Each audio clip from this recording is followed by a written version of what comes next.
नमस्कार दोस्तों, HRD IAS में आप सभी का स्वागत है। कैसे हैं आप सभी लोग? आई होप आप सभी लोग अच्छे होंगे और अपनी पढ़ाई को बहुत बढ़िया तरीके से कर रहे होंगे।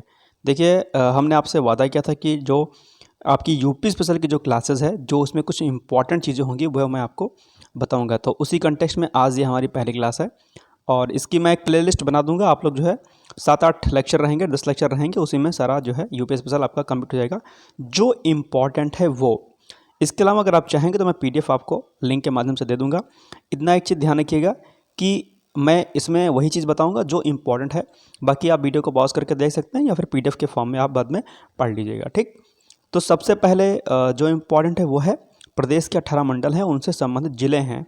तो अक्सर आपसे परीक्षा में प्रश्न पूछ लेता है कि इस मंडल में कौन कौन से जिले आते हैं या पर्टिकुलर जिला किस मंडल के अंतर्गत आता है। ठीक है, तो आइए स्टार्ट करते हैं। सबसे पहले हमारा लखनऊ मंडल में कौन कौन से जिले आते हैं। लखनऊ में लखनऊ है आपका, उन्नाव, रायबरेली, सीतापुर, हरदोई, खीरी मतलब लखीमपुर खीरी। कानपुर मंडल की बात करें तो कानपुर नगर, कानपुर देहात, इटावा, फर्रुखाबाद, कन्नौज, औरैया। अयोध्या मंडल, ध्यान रखिएगा इस बार इंपॉर्टेंट है परीक्षा की दृष्टि से। इसमें अयोध्या, सुल्तानपुर, बाराबंकी, अमेठी, अम्बेडकर नगर। ठीक, इसके अलावा देवीपाटन मंडल भी अक्सर परीक्षा में प्रश्न पूछ लेता है। इसमें गोंडा, बलरामपुर, श्रावस्ती, बहराइच 4 जिले आते हैं आपके। चलिए, मुरादाबाद में मुरादाबाद, रामपुर, बिजनौर, अमरोहा और संभल आता है। इसके अलावा बस्ती में बस्ती, सिद्धार्थनगर, संत कबीर नगर। सहारनपुर में सहारनपुर, मुजफ्फरनगर और शामली आता है। तो ये कुछ महत्वपूर्ण जो है आपके ये जो मंडल हैं उनको आप लोग देख लीजिएगा। मुख्यालय की अगर बात करें तो मुख्यालय से भिन्न नाम वाले जिले, ठीक है, ये आप एक बार देख लीजिएगा। इतना इंपॉर्टेंट तो नहीं है लेकिन एक बार देख लीजिएगा। नगर निगम वाले नगर इंपॉर्टेंट है, ये अक्सर आपसे प्रश्न पूछ लेता है कि कौन से निम्नलिखित में से नगर निगम है, कौन से नहीं है। तो नगर निगम में आपका पहला है लखनऊ, आगरा, कानपुर, प्रयागराज, वाराणसी, मेरठ, गोरखपुर, बरेली, गाजियाबाद, अलीगढ़, मुरादाबाद, झांसी, सहारनपुर, फिरोजाबाद। अयोध्या मई 2017 में बनाया गया है। मथुरा, वृंदावन मई 2017 में बनाया गया। शाहजहाँपुर भी जो है आपका बनाया गया 2018 में। ठीक, तो ये आप लोग नगर निगम 17 नगर निगम है फिलहाल, देख लीजिएगा। अब ये जिले हैं, कब से कब कौन कौन जिले जो है अलग हुए, इतना इंपॉर्टेंट नहीं है लेकिन आप लोग देख लीजिएगा इसको। चलिए, अब इसमें जो है कुछ कुछ चीज़ें इंपॉर्टेंट है। जैसे प्रदेश की राजधानी 1935 में जो है पूर्णतः जो है आ गई लखनऊ आपकी, और अभी तक लखनऊ ही है। उत्तर प्रदेश नाम से राज्य का गठन 24 जनवरी 1950 को हुआ था। राज्य का विभाजन 9 नवंबर 2000 को जो है उत्तराखंड राज्य बना। आपको पता होगा, अक्सर ये प्रश्न जो है आपसे परीक्षा में प्रश्न पूछ लेता है। ठीक, बाकी ये कुछ चीज़ें इंपॉर्टेंट हैं। जैसे राजकीय पशु कौन सा है, बारहसिंघा है। राजकीय पक्षी सारस अथवा क्रौंच जिसको बोलते हैं। इसके अलावा राजकीय वृक्ष क्या है, अशोक है आपका। राजकीय पुष्प पलाश या टेसू है। राजकीय खेल हॉकी है। राजकीय चिन्ह एक वृत्त में 2 मछली, एक तीर धनुष। आप लोगों ने ऐसा ऐसा देखा होगा, है ना, इसलिए मछलियाँ बनी रहती हैं और एक धनुष बाण बना रहता है। तो आप लोगों ने देखा होगा कि जब कभी CM की मीटिंग वगैरह होती है या कोई एडमिनिस्ट्रेटिव मीटिंग होती है तो उसके पीछे बैक साइड में चेयर के बना होता है वो चिन्ह। ठीक, तो वही है ये। चलिए, कुछ और चीज़ें इंपॉर्टेंट हैं। जैसे राष्ट्रीय राजधानी क्षेत्र जिसे हम NCR बोलते हैं, उसमें सम्मिलित उत्तर प्रदेश के कौन कौन से जिले हैं, आइए जरा देख लेते हैं। 8 है फिलहाल, मेरठ, गाजियाबाद, गौतम बुद्ध नगर, बुलंदशहर, हापुड़, बागपत, मुजफ्फरनगर और शामली। NCR में शामिल करने हो तो प्रभावित जिले कौन से हैं, प्रस्तावित जिले कौन से हैं, मथुरा, अलीगढ़, हाथरस और सहारनपुर। इनको भी NCR में शामिल कर लिया जाएगा। चलिए, उत्तर प्रदेश NRI दिवस कब मनाया जाता है, जनवरी में प्रतिवर्ष मनाया जाता है। राज्य विधानमंडल कौन सा है, द्विसदनात्मक है। आपको पता ही होगा कि यहाँ पर विधानसभा और विधान परिषद दोनों होती हैं। ठीक, तो ये कुछ इंपॉर्टेंट चीज़ें ध्यान रखिएगा। इसके अलावा सर्वाधिक विधानसभा सीटों वाला जो जिला है वो कौन सा है, आपका प्रयागराज है। कितनी सीटें हैं, 12 सीटें हैं, ध्यान रखिएगा। सबसे कम विधानसभा सीटों वाले जिले कौन से हैं, श्रावस्ती, महोबा, चित्रकूट, 2-2 सीटें हैं इसमें। ठीक, राज्य विधानसभा में आरक्षित सीटों की संख्या कितनी है, 86 है। 84 SC और 2 ST हैं 2017 तक। वर्तमान में विधान परिषदों की संख्या कितनी है, सदस्यों की संख्या कितनी है, 80 है। प्रदेश में लोकसभा सीटों की संख्या कितनी है, 80 है। दोनों इंपॉर्टेंट है चीज़ें, ध्यान रखिएगा आप लोग। प्रदेश में राज्यसभा सीटें कितनी हैं, 31 हैं, ये भी इंपॉर्टेंट है, ध्यान रखिएगा। ठीक, बाकी आप लोग देख लीजिएगा, लेकिन जो जो इंपॉर्टेंट है वो मैं आपको जो है बता रहा हूँ। ठीक है, जिस पर क्वेश्चन आता है। कैंट बोर्ड कितने हैं टोटल, कैंट बोर्ड हैं आपके 13।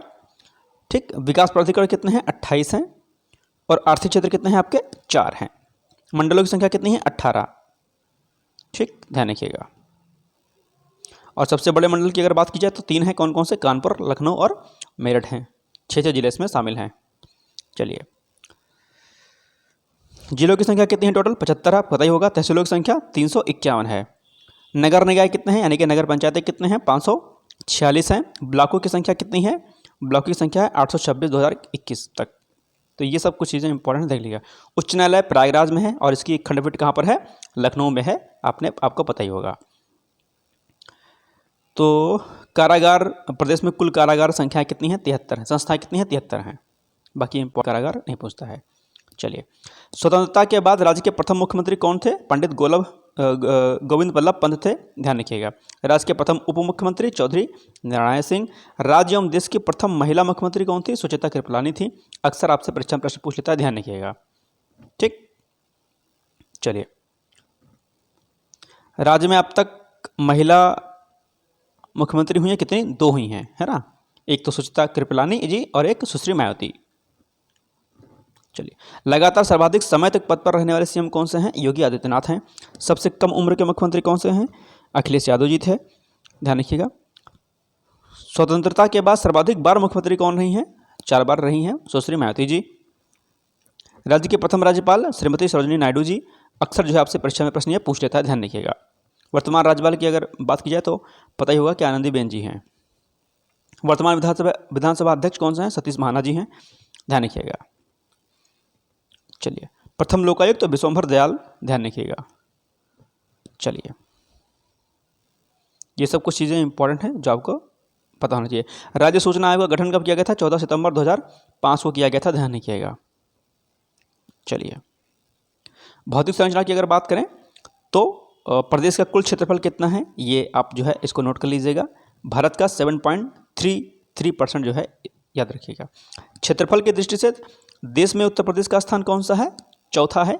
राजस्थान प्रथम, मध्य प्रदेश सेकंड और महाराष्ट्र थर्ड स्थान पर है। सर्वाधिक क्षेत्रफल वाले 5 जिले घटते क्रम में खीरी, सोनभद्र, हरदोई, सीतापुर और प्रयागराज हैं।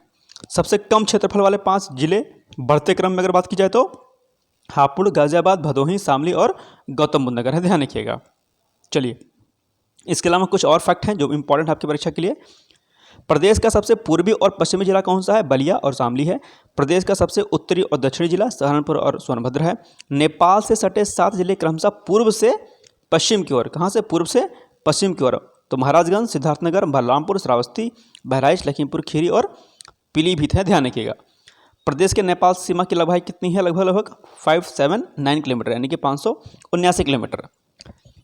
प्रदेश से सटे राज्यों की संख्या कितनी है? 9 है। 8 राज्य हैं और 1 केंद्र शासित प्रदेश है आपका। ठीक, तो ये कुछ इंपॉर्टेंट फैक्ट थे इसमें से, बाकी ये सब नहीं पूछता है इतना।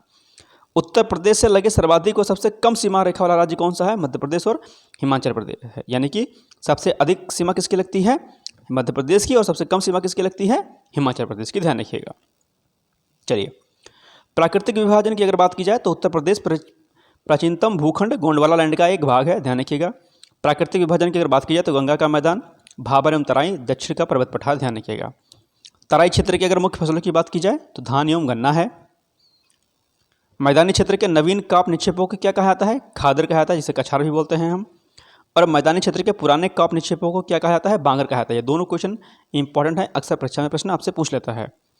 मैदानी क्षेत्र की कुल फसलें कितनी, कौन कौन सी फसलें हैं? मुख्यतः गेहूं, धान और आलू हैं, आपको सभी को पता होगा। बुंदेलखंड क्षेत्र में कुछ भाग बघेलखंड का सम्मिलित है सोनभद्र में। चलिए, प्रदेश का सर्वाधिक नम भूमि वाला यानी कि जो वेटलैंड वाला क्षेत्र कौन सा है? वो सोनभद्र है। प्रदेश के सबसे कम नम भूमि वाले जिले कौन से हैं? बागपत और हाथरस हैं। चलिए, प्रदेश में वर्ष भर घटित होती है 3 ऋतुएं होती हैं, आपको सबको पता ही होगा।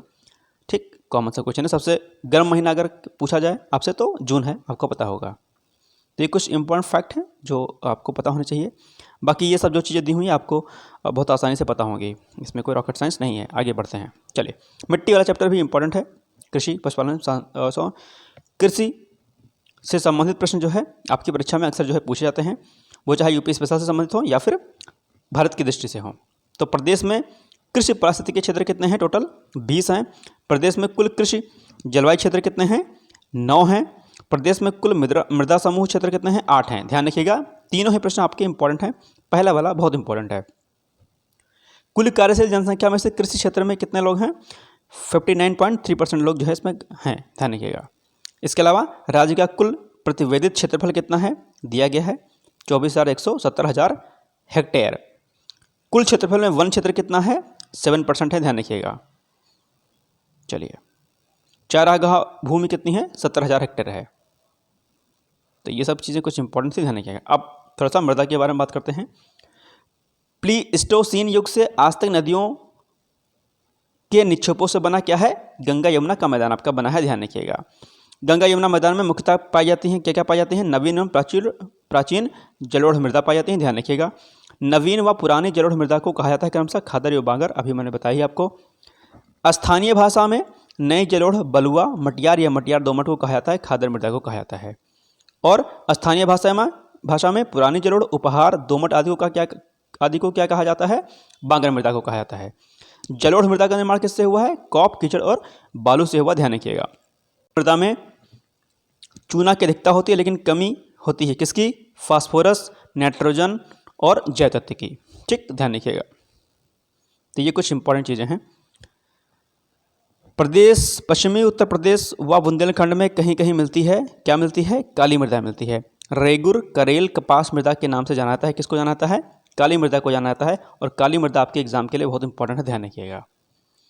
प्रदेश में सबसे अधिक मृदा अपरदन किससे होता है? जिसको हम सॉइल इरोजन बोलते हैं, इंग्लिश में जल से होता है, वाटर से, यानी कि जिसको हम इन सेकंड फॉर्म सॉइल प्रदूषण बोल सकते हैं, मिट्टी प्रदूषण, मतलब कि अपरदित होती है मिट्टी, बह जाती है, वेस्ट हो जाती है। चलिए, प्रदेश में जलीय अपरदन से सर्वाधिक प्रभावित क्षेत्र कौन सा है? तराई एवं भाबर क्षेत्र है। प्रदेश में सर्वाधिक अवनालिका, जिसे हम गली इरोजन भी बोलते हैं, ठीक है, तो प्रदेश में सर्वाधिक अवनालिका अपरदन वाला नदी क्षेत्र कौन सा है? चंबल नदी क्षेत्र है। प्रदेश में अवनालिका अपरदन जल से सर्वाधिक प्रभावित जिले कौन से हैं? क्रमशः इटावा और आगरा हैं। अवनालिका अपरदन के कारण बनते हैं क्या? बीहड़। राज्य में वायु अपरदन से सर्वाधिक प्रभावित जिले कौन से हैं? मथुरा एवं आगरा, इंपॉर्टेंट है, ये भी पूछ लेता है। और फसल चक्र अपनाने से सबसे कम हानि किसकी होती है? उर्वरा शक्ति की हानि कम होती है, इसीलिए फसल चक्र को अपनाना चाहिए। फसल उत्पादन में की बात की जाए तो प्रदेश में सर्वाधिक क्षेत्र पर बोई जाने वाली फसलें कौन सी हैं? गेहूं है, ध्यान रखिएगा। मूंग, चीना, लोबिया क्या हैं? जायद फसलें हैं। तो ये थोड़ा सा इंपॉर्टेंट चीज़ें हैं, देख लीजिएगा। मूंगफली उत्पादन का विशेष क्षेत्र कौन सा है? रोहिलखंड क्षेत्र है आपका। राज्य में गन्ना उत्पादक कुल जिले कितने हैं? 44 हैं। प्रदेश में सर्वाधिक महत्वपूर्ण नकदी फसल कौन सी है? गन्ना है। आपको पता ही होगा कि गन्ना जो है, गन्ना मिले यहाँ पर उत्तर प्रदेश में बहुत हैं और बहुतायत मात्रा में जो है गन्ने की यहाँ पर पैदावार होती है, ठीक। राज्य में कुल गन्ना परिषदें कितनी हैं? 152 हैं। तो ये सब कुछ इंपॉर्टेंट फैक्ट है, आप लोग देख लीजिएगा। इसके अलावा चलिए, सफ़ेद व चौसा आम का विशेष क्षेत्र सहारनपुर है, जबकि स्टॉल आम कहाँ का है? मेरठ, बागपत का है। प्रदेश में उत्पादित आम को दूसरे प्रदेशों में बेचा जाता है, नवाब ब्रांड से बेचा जाता है, ध्यान रखिएगा। प्रदेश में आम निर्यातक जोन कौन सा है? लखनऊ और सहारनपुर है। प्रदेश का सर्वाधिक आंवला उत्पादक जिला कौन सा है? प्रतापगढ़ है।